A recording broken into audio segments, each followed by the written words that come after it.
Hello everyone, welcome to my channel. In this video, I will mention about displacement. Let's get started. The displacement of a particle is defined as its change in position in some time interval. To understand this better, let's examine the motion of the moving object in this example.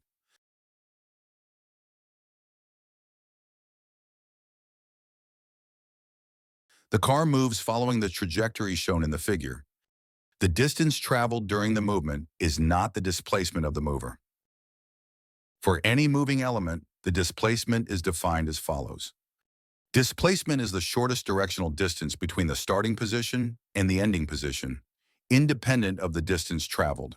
So, in this case, the displacement for this car is the linear path shown by the yellow arrow. Here, that's how it is.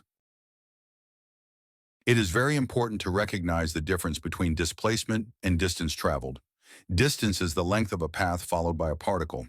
However, displacement is the shortest distance between the starting and finishing positions. Okay, let's learn other important features about displacement. First, displacement is an example of a vector quantity.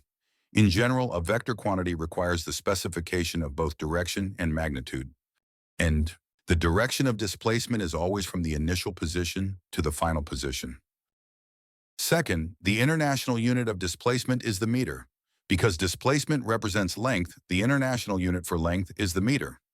Third, the displacement is symbolized by delta x with an arrow above it. The arrow on the symbol indicates that it is a vector quantity.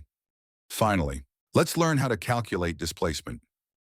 As it moves from an initial position xi to a final position xf, the displacement of the particle is given by x final minus x initial.